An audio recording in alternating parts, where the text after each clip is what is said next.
শীত মানেই পিঠা, আর শীতে যদি পিঠা না খাওয়া হয় তাহলে শীত কি মনে হয়? হ্যালো এভরিওয়ান, আসসালামু আলাইকুম। আবারও চলে আসলাম নতুন একটা ভিডিও নিয়ে। আজকের ভিডিওটা হচ্ছে ভাপা পিঠা। ভাপা পিঠা তৈরি করার জন্য কি কি লাগবে? লাগবে চালের গুঁড়ো।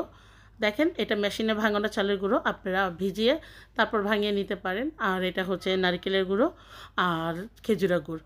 চালের গুঁড়োটাকে আমি ভাপা পিঠার জন্য তৈরি করে নিব। চালের গুঁড়োটার মধ্যে আমি পরিমাণ মতো লবণ দিয়ে নিচ্ছি, লবণ দিয়ে মাখিয়ে নিচ্ছি। তারপর দিয়ে দিব পানি দিয়ে আমি ভাপা পিঠার পুরটা তৈরি করব। আর পানির পরিমাণটা বুঝে শুনে আপনারা দিবেন। এই যে দেখেন, চালের গুঁড়োর মধ্যে আমি পানি দিয়ে দিয়ে আমি চালটাকে মেখে নিচ্ছি।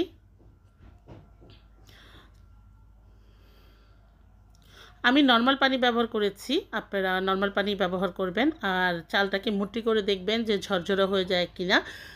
যদি ঝরঝরা হয়ে যায় তাহলে মনে করবেন চালের গুঁড়োর মধ্যে আরও কিছু পানি লাগবে। দেখেন, আমি আবারও মুঠি করে দেখিয়ে দিলাম যে এটা ঝরঝরা হয় না, তার মানে আমার চালের গুঁড়োটা রেডি।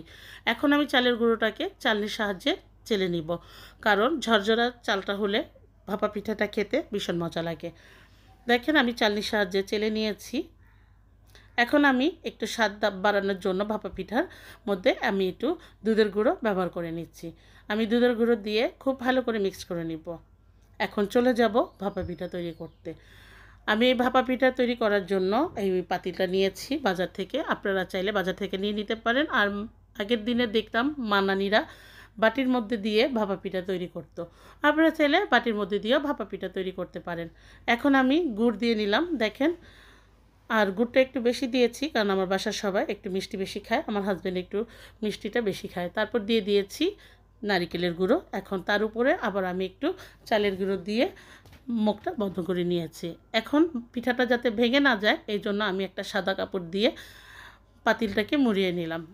আর পানি আগেই গরম দিয়ে নিয়েছিলাম, পানিটা বলক চলে আসছিল। এখন আমি ভাপা পিঠাটা দিয়ে ঢাকনা দিয়ে আমি ঢেকে দিব।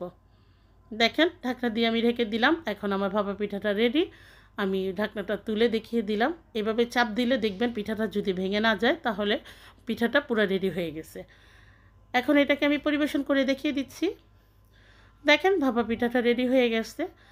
আর আমি খুব ঝটপট ভাপা পিঠাটা তৈরি করে নিলাম। যদি আপনাদের ভালো লাগে তাহলে অবশ্যই কমেন্ট করবেন, আর বেশি ভালো লাগলে শেয়ার করে দিবেন। আল্লাহ হাফেজ, আসসালামু আলাইকুম।